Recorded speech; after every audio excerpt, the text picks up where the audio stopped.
took about a year really to get going, to really get like the good equipment, you know, to where I could make a credit card that looks like it came straight from the bank.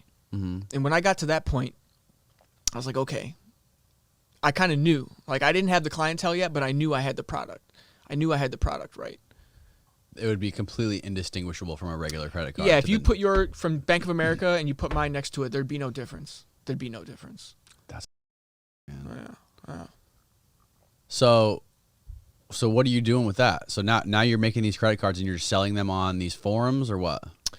I started using them first. Okay. Because I didn't really test them out? Yeah, just to see, do test runs and flying colors. You know, nobody even bat an eyelash. I never had one issue, never one single issue.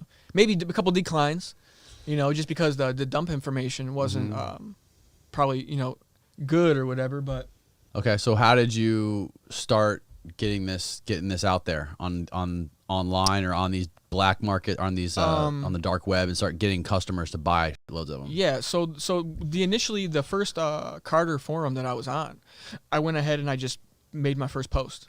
Here I am, new vendor. Right.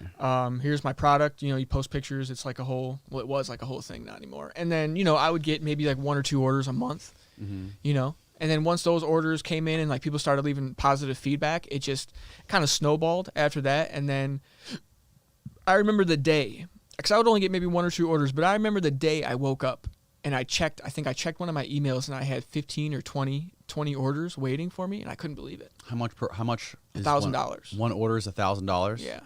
For how many cards? 100.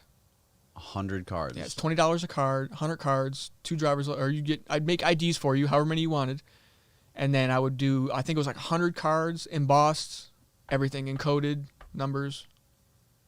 And IDs? And IDs.